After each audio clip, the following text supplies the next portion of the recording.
So tell me, what needs to be done to introduce stability to our economy? Real stability. Should we begin by understanding the history of money itself? Well, how can we understand our personal economy or the nation's economy when the economists provided to us do not have the history of money in mind, and they're not trained in any sort of history of money? So how can people who have no insight as to case histories of different civilizations and how money has evolved over time, if they're not given that information and they're just given, hey, here's Adam Smith and capitalism's controlled by a black hand and an artificially contrived shortage, go about your business and bullshit the country, then you've got guys from like Jim Cramer who went to Harvard with Elliot Spitzer and these other characters, and they're all playing a Ponzi scheme on the rest of us who, once accountants are ripping off Enron and these other smart people, it's like Joe Rogan says, that's far out intellectual stuff. If they can rip off accountants, they can definitely rip you off. When they can do it beyond the scrutiny of even the honest people inside of the FBI and the SEC, because at the end of the day, it's not all the people. They don't need all the people at the SEC or the FBI or any of these other agencies to be involved. They just need key people who are in the top of the structure to make sure that the guys that are doing their job and the women that are doing their job on the bottom line or on the front lines aren't getting any progress. The information won't go up. Nobody will do anything about it. They're frustrated, and they end up going off and doing other jobs.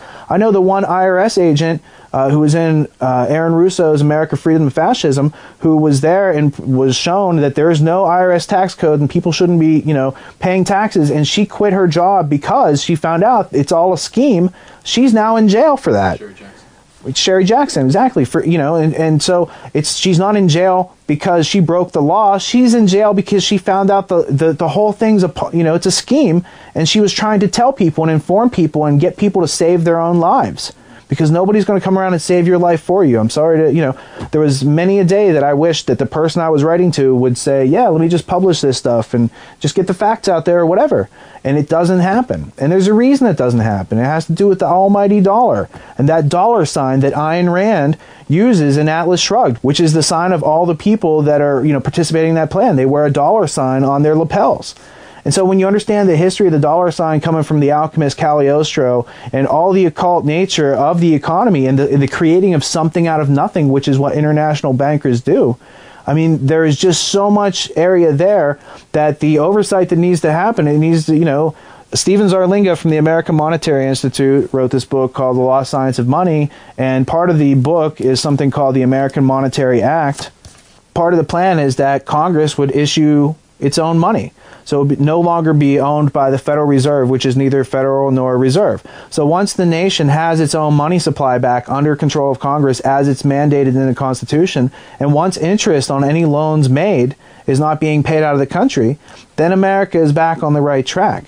But as long as we do not understand that in the past, under Aristotle, money was created as law, and today it's created as debt. Back in the day, a Congress or a republic or someone representing the people can create this law and say what money is. Today, when money is created as debt, who creates the debts? The bankers.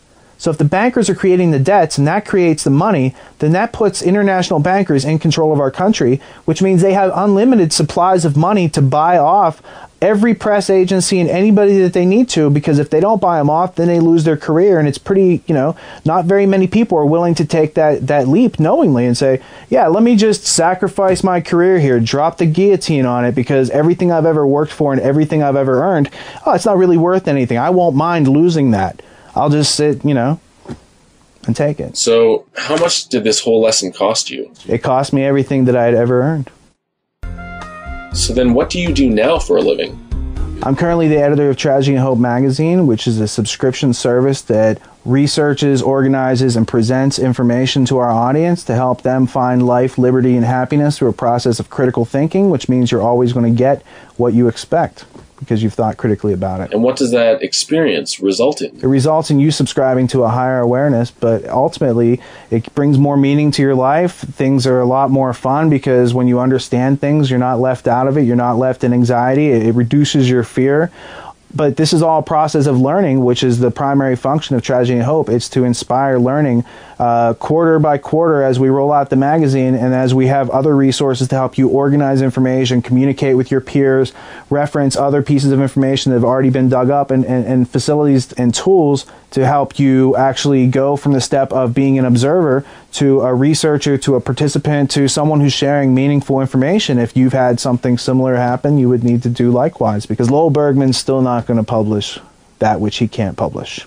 Do you have any closing thoughts for the audience? So if this lack of understanding that is proliferated and precipitated upon our world over the past couple years is an indicator of a necessary change that has to take place, we need to recognize that change is not tradition, change is not the status quo, change demands action, and that the actions we need to take as Americans are bring some checks and balances to bear on these unregulated situations and start to at least place a tourniquet on these gashes that have been made in our economy by way of Obama's team, Bush's team of administrators. These guys all work together.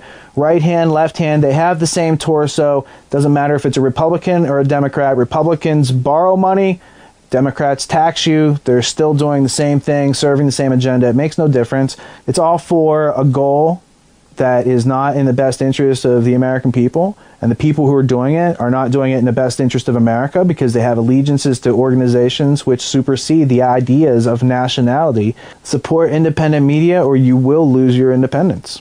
And that's not fear, that's just the facts. And if we don't like the facts, then let's do some learning together and figure out where things really are. If you don't agree with what I'm saying, I'm not expecting you to believe me.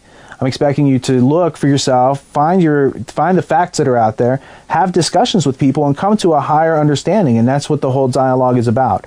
Would you like to know more? Without asking questions, one can never hope to understand.